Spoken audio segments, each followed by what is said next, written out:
Hi everybody. Connecting here with this beautiful song from Alexis Murdoch called Something Beautiful. May the grace of God be with you always in your heart. May you know the truth inside you from the start. May you find the strength to know you are right. Part of something beautiful.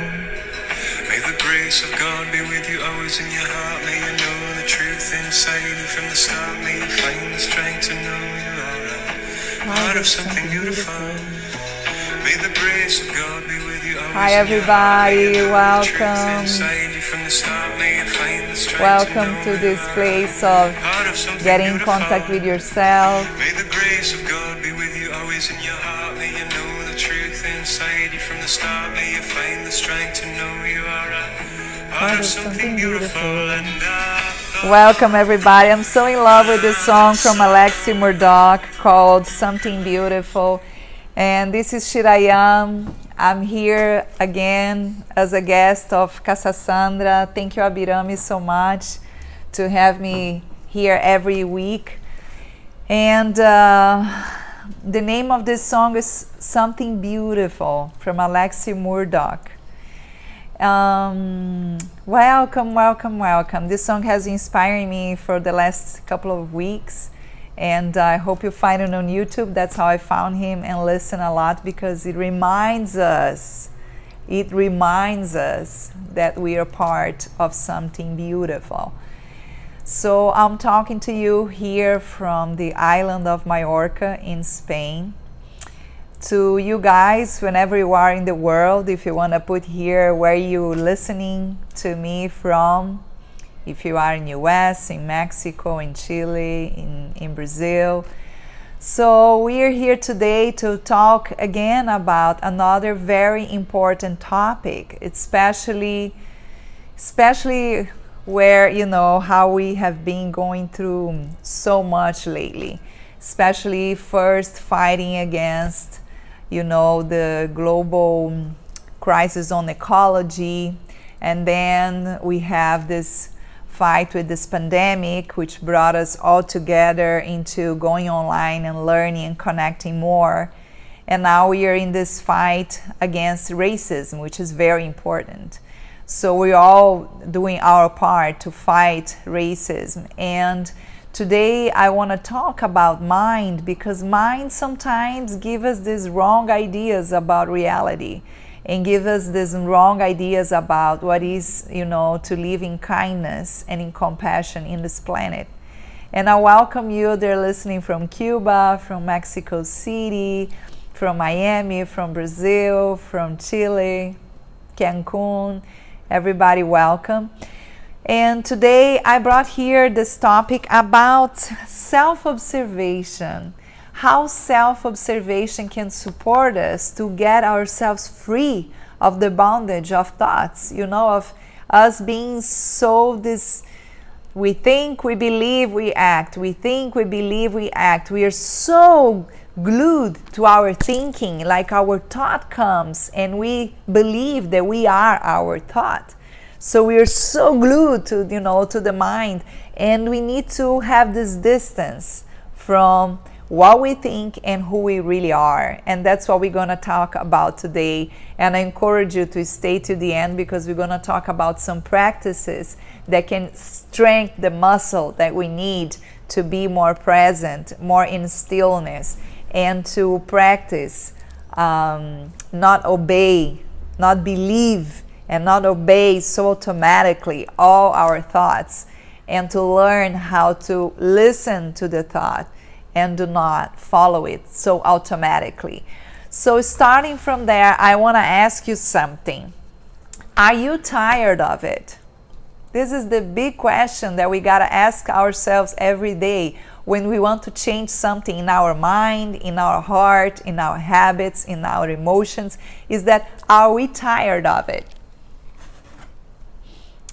I brought a tea of love to talk to you guys. Are we tired of it? Are we tired of the chit-chat of our minds? Are we tired of the negative inner dialogue? Are we tired of self-criticism? Are we tired of being lost in the past and seeing again and again the situations that we have not healed? Are we tired of imagining a future that is negative, that has a scarcity, there is, that you're going to be abandoned and not taken care of and not protected and not loved?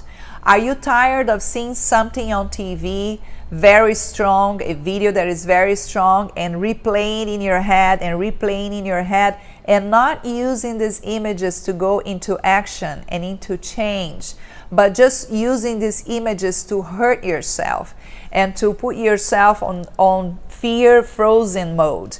Are you tired of it? Because a lot of times for us to do any kind of changes, we need to be tired of it. Sometimes we are tired of our health, and because we became sick or we became overweighted or we had a lot of pain because we didn't take care of our body, that sometimes is the sparkle that we need to change and to gain new habits. So today, if we're going to talk about self-observation as a technique to have a better education for our mind, a better use of our thinking system, then I need to ask you if you're tired of it. Because if you're not tired of it, you're going to listen to what I'm going to say, and you're going to keep walking in your life as the same as you were before. Because sometimes when we are not tired of something, we are not motivated enough to change. And these are the kind of questions that are very important for us to ask ourselves before we change. Are we tired of it? Sometimes we also have to ask ourselves, am I thirsty of what I'm looking for? Am I thirsty of what I'm looking for?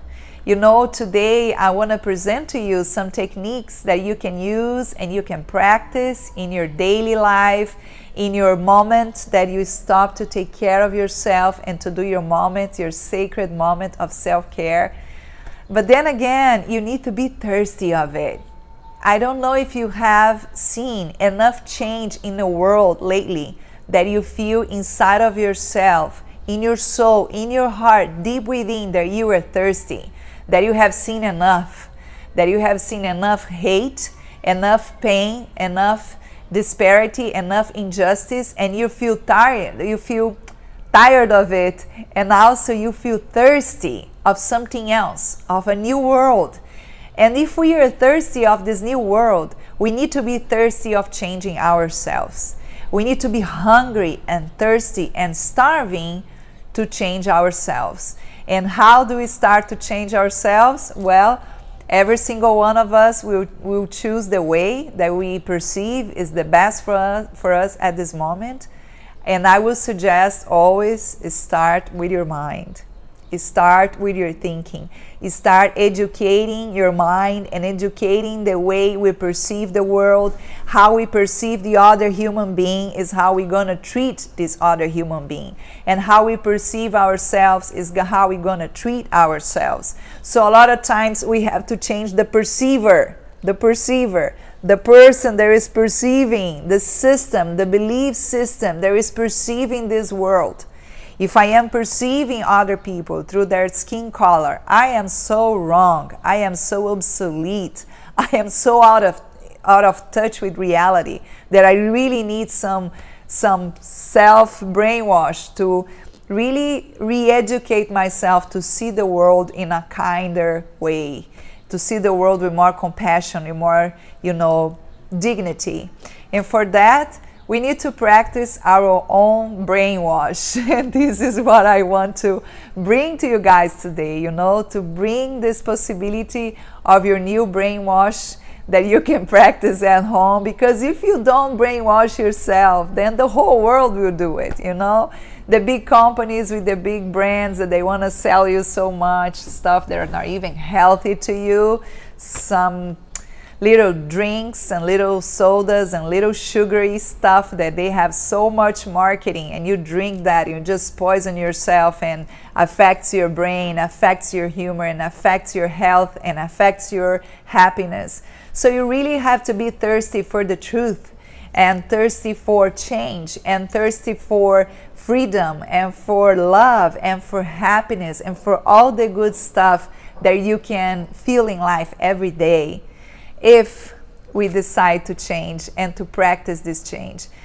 So today we are talking about a tool that I found so useful, a tool that I found that it changed my life completely, that it changed my way to perceive the reality around me, and it changed mostly the way I treated myself. And when I changed the way I treated myself, automatically I changed the way I treated my finances and my health and my family and my friends and the people I don't even know, and nature and ecology and everything that surrounds me. And if I can do it, and if I'm still learning and practicing, and I have, this body, these two eyes, and you have yours as well, and you can listen to me, well, you can do it too. There is no difference between you and I. Maybe I practice one day earlier, and then you start practicing and you leave me behind because you have more resilience, more love, your soul is more evolved. Who knows, right? So don't ever feel this distance when you're listening to someone that is sharing techniques, like idealizing who is talking and thinking that this person is superior to you or is more advanced than you. No, we are not. I am not. So just take a deep breath right now and believe and say to yourself that you are capable of these changes, and you are capable to give more and to open more and to take all the garbage out of your mind and to renew the commitment with yourself to walk into different disciplines every day that can reconnect yourself with the sparkle on your soul that we were born with it. These last 2 weeks I am guiding a online retreat for Brazilians in Portuguese. We're gonna start one in Spanish in 2 months. And I showed in this retreat an amazing video that I challenge you, all of you guys, to go on YouTube and search for this video and see these images and brainwash yourself with this beauty, which is a video that shows the first moments that we were, being made in this planet, which is the moment that the egg is fertilized by the sperm. And the scientists filmed the exact very second, and it shows the sparkle of light, and it's the most beautiful thing. And I need to remind all of us, while we were talking about self-observation and to untangle this mind of ours, to remind ourselves that we came the first instant that a piece of our mom and our dad connected together to bring a new human being. The first thing that happened, it was a sparkle of light. We all came from this sparkle of light. So when we're gonna talk to our mind, I invite you all to talk to our minds rooted into that moment, feeling your feet rooted in the ground like roots from a big tree, very solid, very deep, and your head aiming the sky, and knowing that you are this bridge, this connection from the earth to the sky. And then from that, from that moment, you start asking these questions and proposing ourselves these changes that I think you deserve, we all deserve. And so we're going to talk about self-observation, the observation of the self. What's going on with our inner dialogue? Why is it so violent? Why is it so careless? Why is it so repetitive? Why is it so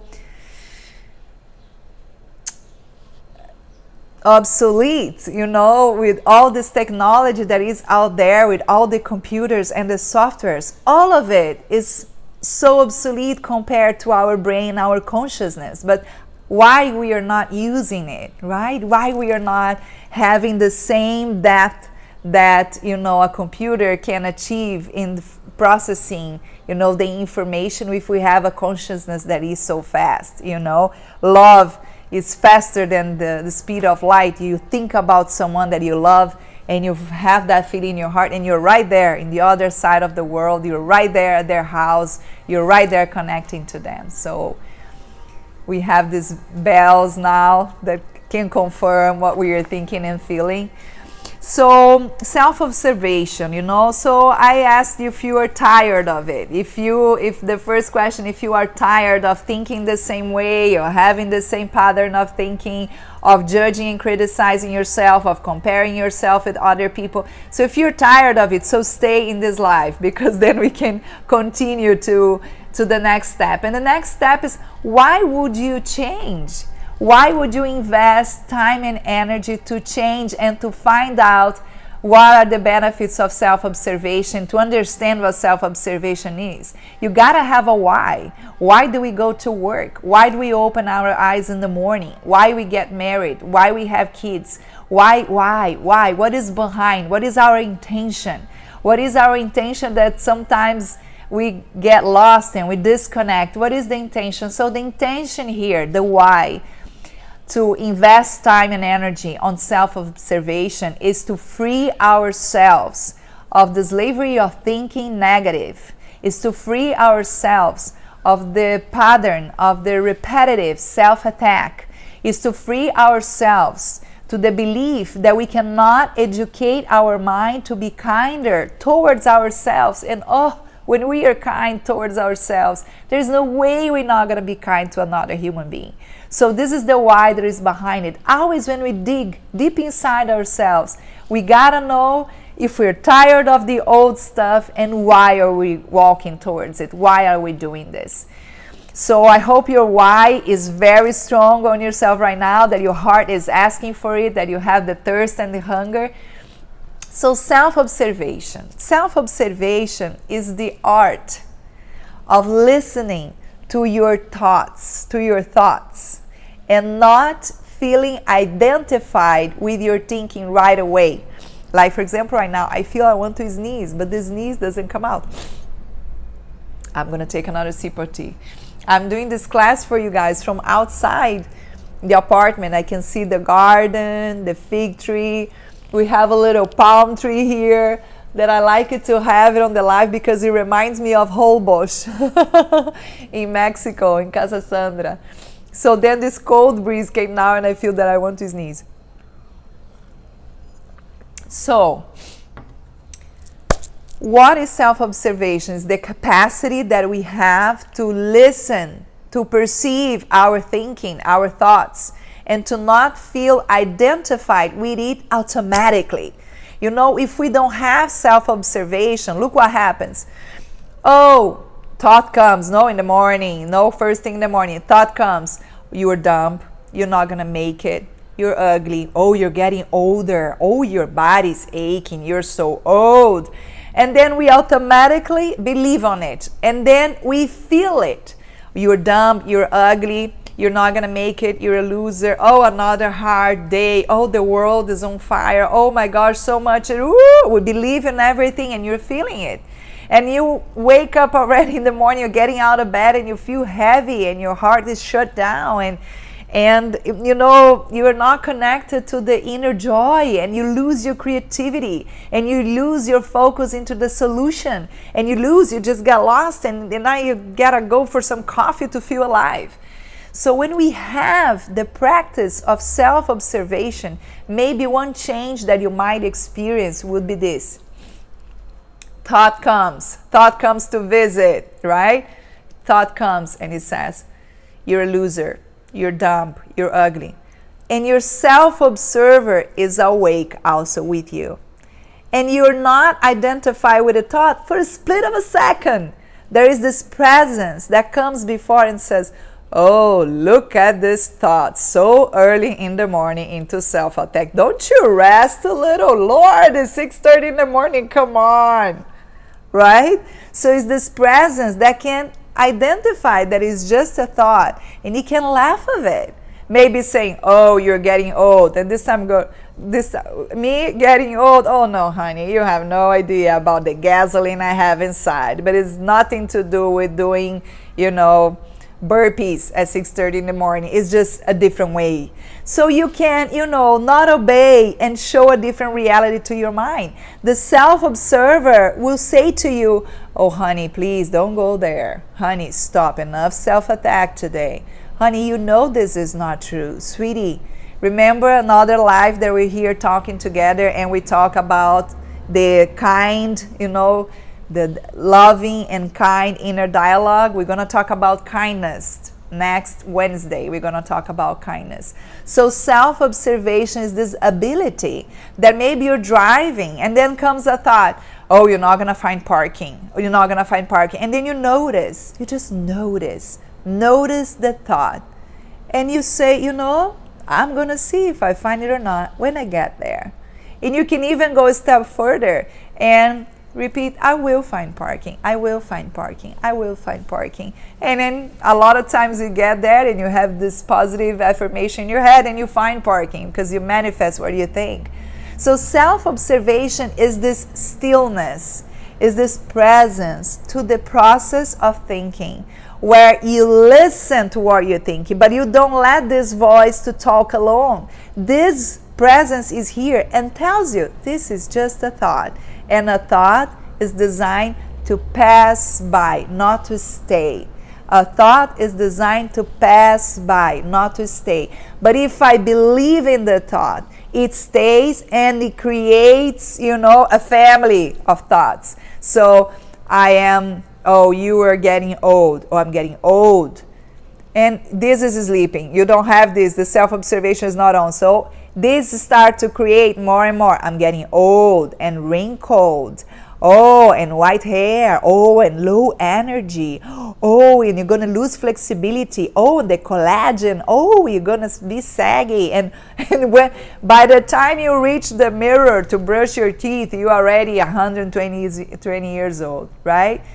So self-observation, it's, a lot of things. But the one that we are talking about today is this presence to listen to our thinking and to not let the thinking destroy ourselves, the way we think.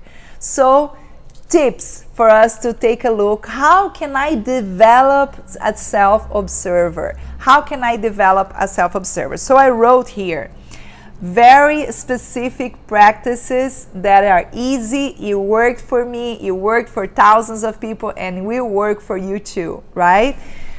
So how can I observe my thinking? How can I do that? How can I observe my thinking? Because sometimes I'm already mad and I am in bad humor and I'm grumpy and I don't even know what's going on inside of me, right?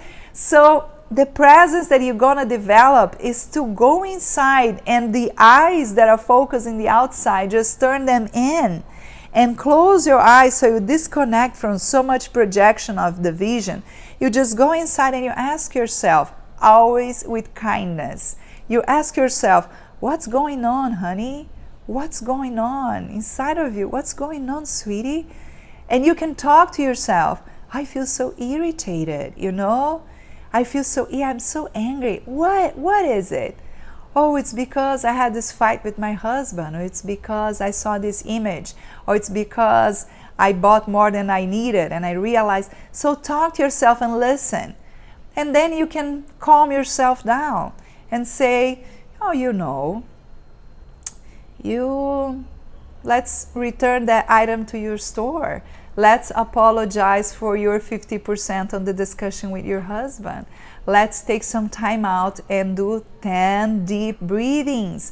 And if you saw a very strong and aggressive image, let's fill ourselves and feed our hearts with something very beautiful, profound, and inspiring. So you have the gasoline inside and the energy to create solutions for this aggressive thing that you saw, and that you don't know how to make part of it and how to heal it, but you have the images in your head. So you negotiate with yourself, you talk with yourself, you're present to yourself, you ask yourself what's going on, why are you so out of your center, out of the sudden, right? So first signs that you can, I have a hard time, I don't know how to do this, the first tip I'll give to you as an advice, you try yourself, see how you do with it, is feel your body. Bring the presence to your body, okay? For example, notice how many times of the day that you notice that you are, holding very tight. You are very tight with your, here, with your jaws. And just notice, behind this jaw that is so tight, there is a thought. There is a thinking going on about a problem, about the future, about the past, about is disconnected from reality, because already my body is paying the price of my disconnection with reality. So my self-observer will tell me, sweetie, I notice your jaw is so tight. Let's loosen that up. And you notice and you go back to the presence. And then suddenly you go like, oh, it's true.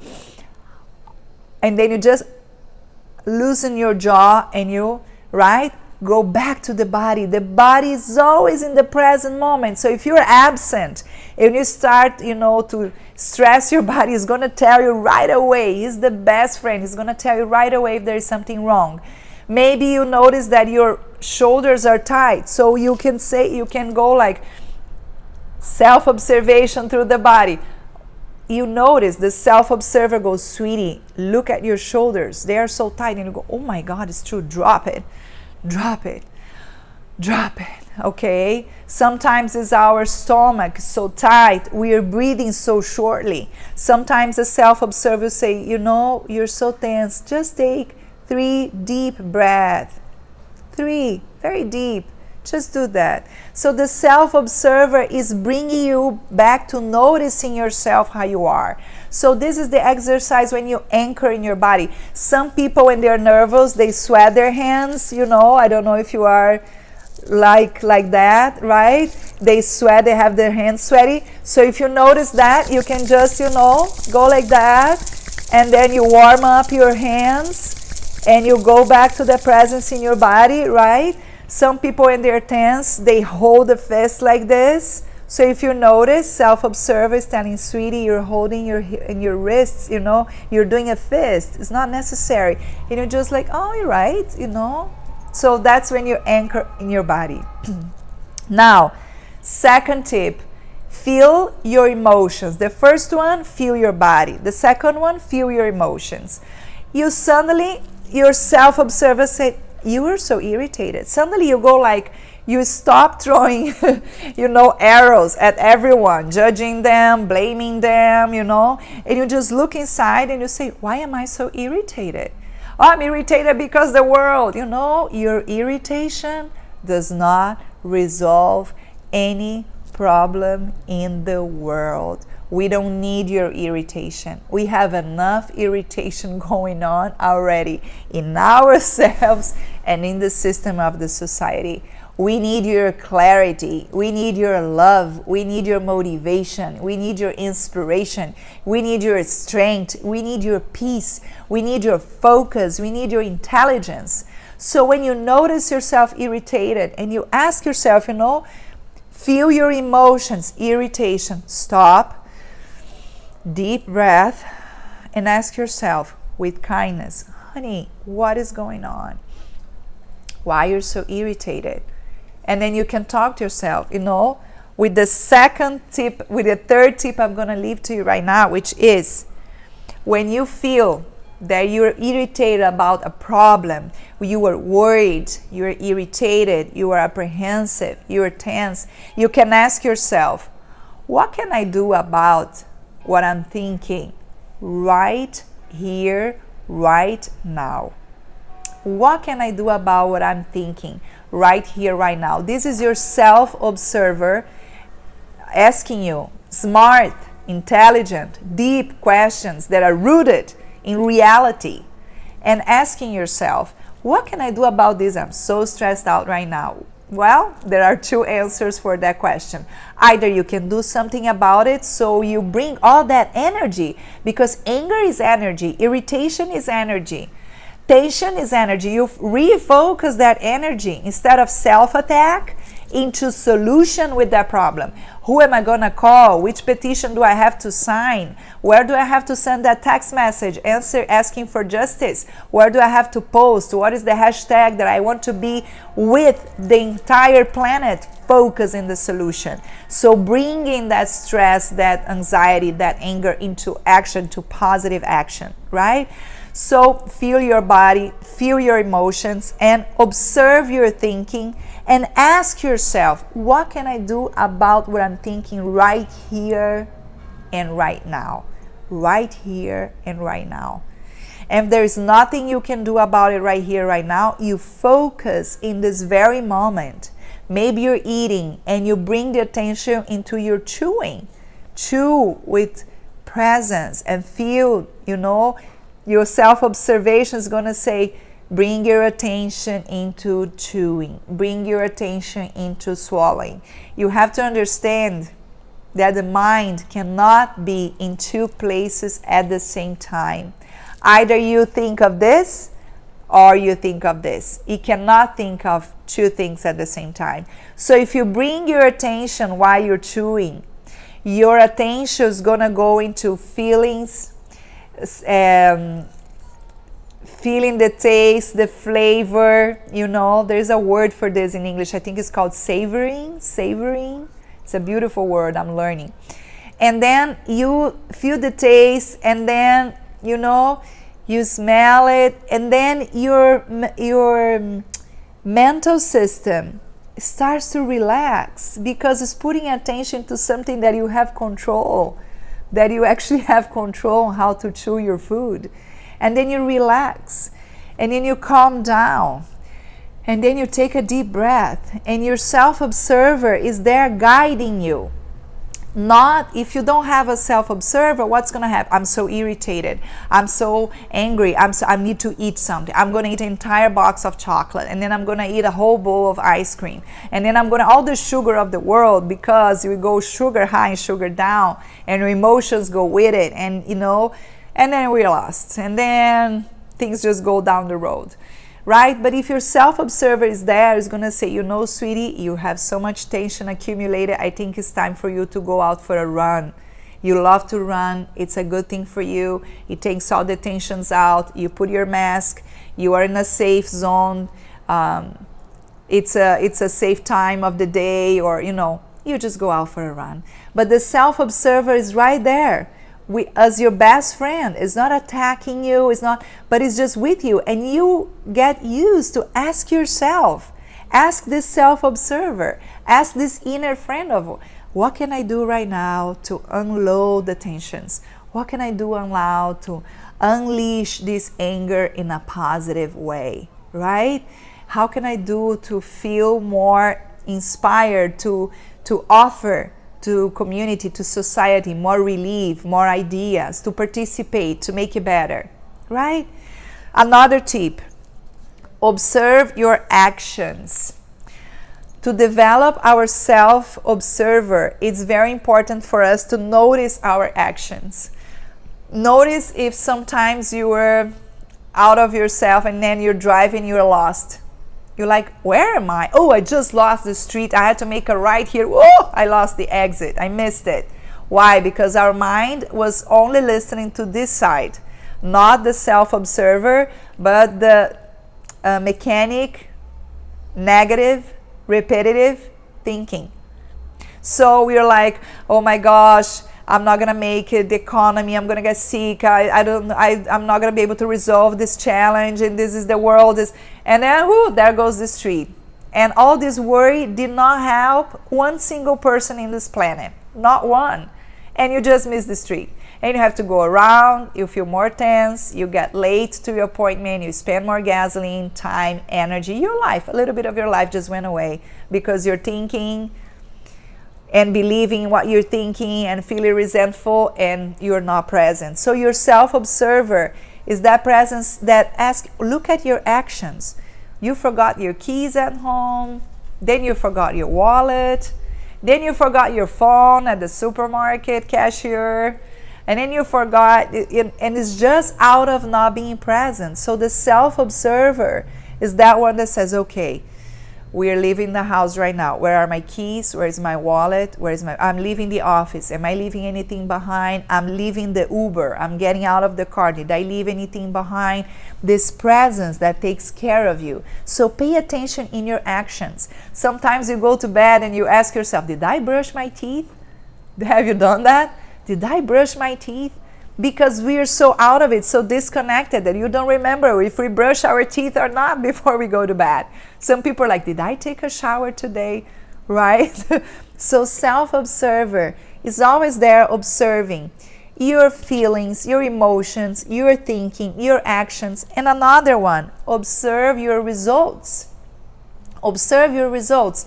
Your self-observer is there, and then you're trying to, strengthen this muscle of the self-observer, and then you see your results, I lost that deadline again. I'm gonna pay a fee because I lost the deadline of paying this bill. Oh, I lost the deadline to giving this report. I'm gonna be suspended. Or my results, I'm in debt again. I spend more than what I make again in the credit card. I had no idea how much I spent on my credit card. I had no idea how much debt I had. My results. I failed this practice. Oh, I am paying the gym and I did not go to the gym once this week or this month. My results. So there's so many people I love. I have not set up one Zoom meeting with these friends that, they are meeting, and I just did not schedule any Zoom meeting. Results on my relationships. Oh, I've been without any sort of healthy relationship for the last 5 years. Results on my health. Oh, I keep smoking and I don't quit, and I don't make any effort on quit smoking.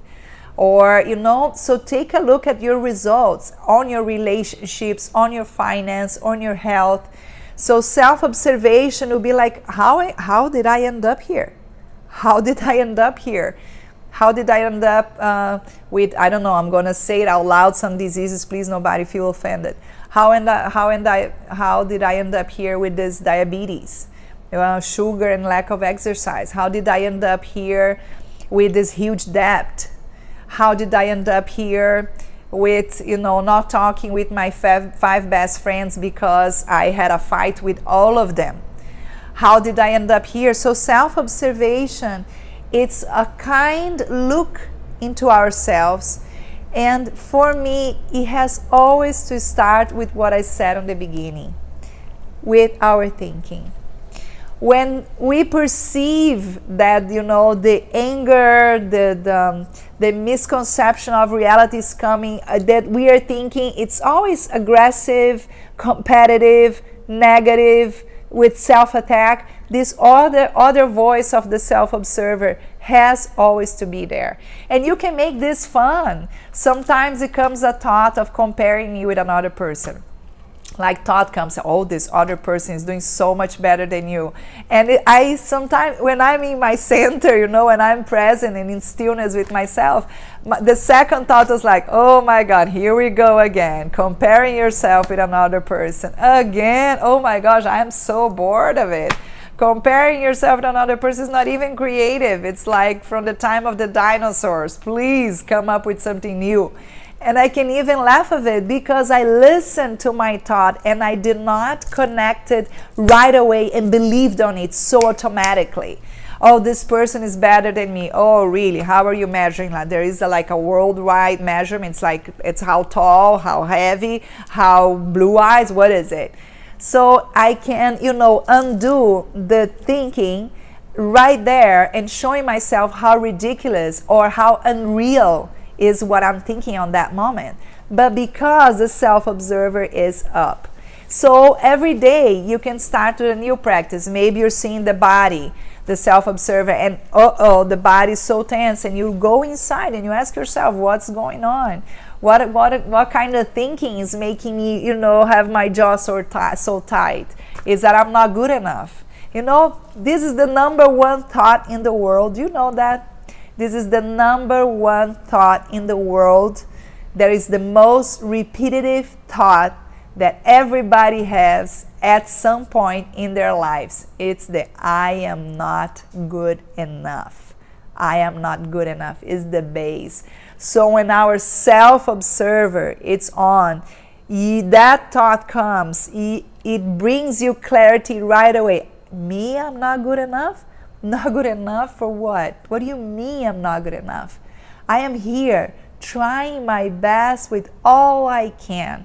I survived all the obstacles and the sadness and the carpet being pulled up under my feet and falling on the ground and trusting in people and being betrayed and mistreated. And I'm here listening to this video right now. I'm here working. I'm here raising a family. I'm here hugging people. I'm here.